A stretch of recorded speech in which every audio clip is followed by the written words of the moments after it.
শিক্ষার্থীবৃন্দ, এর আগের ভিডিও সিরিজে আমি সাস কি জিনিস এবং সাস কেন ইউজ করব, কিভাবে ইউজ করব এই জিনিসগুলো দেখিয়েছিলাম।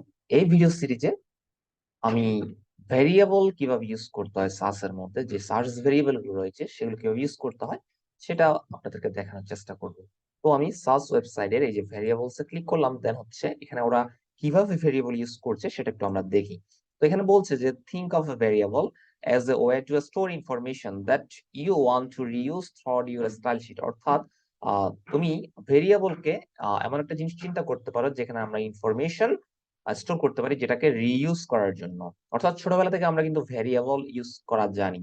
তো ভেরিয়েবলের মধ্যে আমরা চাইলে যখন যেভাবে মন চাই যে কোনো ডাটা রাখতে পারি এবং সেই ডাটাগুলোকে আমরা রিইউজ করতে পারি। Okay, you can store things like a colours font stack. আর এখানে বলতে চাচ্ছে যে আপনি সিএসএস এর যেই সাস এর ভেরিয়েবল, সেই ভেরিয়েবলের মধ্যে আপনি কালার্স রাখতে পারেন, অর্থাৎ কালার্স এর যে ভ্যালু সেটা রাখতে পারেন, অথবা ফন্ট সাইজ রাখতে পারেন, ফন্টের যেই স্টাইল গুলা সেগুলো রাখতে পারেন। মানে আপনি যে যা মন চায় তাই রাখতে পারেন আসলে।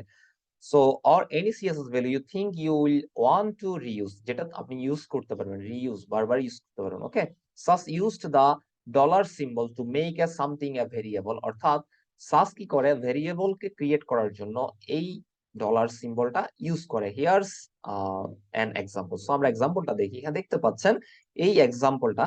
সো এখানে কি করেছে, সে তারা ডলার সিম্বল ইউজ করেছে এবং একটা ফন্ট প্রপার্টি নেম দিয়েছে, দেন ওই প্রপার্টির যে ভ্যালুগুলা সেগুলো এখানে ইউজ করা হয়েছে।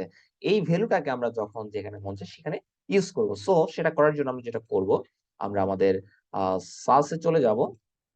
সাস প্র্যাকটিস করার জন্য আমাদের ভিজুয়াল স্টুডিও কোডে যাব।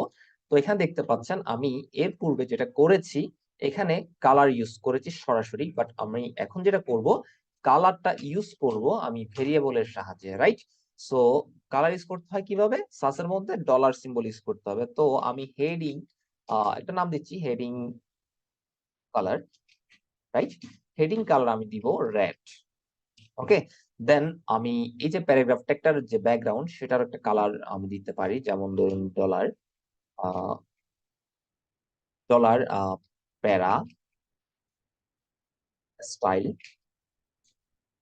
ওকে, সো প্যারা স্টাইলের মধ্যে যেটা দিব আমি ইয়েলো, রাইট? এখন আমি যেটা করব, আমি এর পূর্বে সরাসরি কালারটা ইউজ করেছি, বাট আমি এখন যেটা করব, আমি যেহেতু ভেরিয়েবল ডিক্লেয়ার করেছি, আমি এই ভেরিয়েবলটাকে ইউজ করব। বাট এটা কিভাবে ইউজ করব, যখন আমি কালার লিখছি তখন কালারের পরে আমি ডলার সাইন ইউজ করে দেন আমি ভেরিয়েবল নেমটা ইউজ করব। তো দেখতে পাচ্ছেন এখানে কোনো প্রকার চেঞ্জ আমি কিন্তু দেখতে পাচ্ছি না, কারণ আমার যেই আউটপুটটা আমি দেখতে চাচ্ছি সেটাই দেখাচ্ছে। তো এখানে একটা জিনিস চেক করতে পারেন যে আপনি রেড এর জায়গায় পিঙ্ক ইউজ করে দেখতে পারেন, দেখেন আমাদের আউটপুটটা চেঞ্জ হয়ে যাবে। এই যে দেখতে পাচ্ছেন পিঙ্ক হয়ে গিয়েছে, রাইট? আমি চাইলে অন্য কালার ইউজ করতে পারি। সো এখানে আপনি মন চাইলে যে কোনো কিছু অ্যাড করতে পারেন, যেমন আপনি ফন্ট স্টাইল ইউজ করতে পারেন। যেমন আমি যদি বলি, এখানে যে আমাদের প্যারাগ্রাফটি আছে সে প্যারাগ্রাফটার ফন্ট সাইজ আমি চেঞ্জ করব, রাইট? সো প্যারা ফন্ট, প্যারা ফন্টের আমি দিব ধরুন 25, 24 অথবা 25 পিক্সেল, রাইট? এখন আমি প্যারা ফন্টটাকে ইউজ করব। ওকে, আমি এখানে যেটা করব যে ফন্ট সাইজ প্রপার্টি নিব এবং সেই প্রপার্টির ভ্যালু হিসেবে আমি আমার প্যারা ফন্টটাকে দিয়ে দিব। দেখতে পাচ্ছেন আমাদের আউটপুটটা চেঞ্জ হয়ে গেছে, অর্থাৎ আমাদের এখানে 25 পিক্সেল পরিমাণ সে সাইজ নিয়ে নিয়েছে। এভাবে চাইলে আপনারা যে কোনো কিছু ভেরিয়েবলের মধ্যে রাখতে পারেন এবং সেটিকে রিইউজ করতে পারেন যে কোনো জায়গায়, রাইট?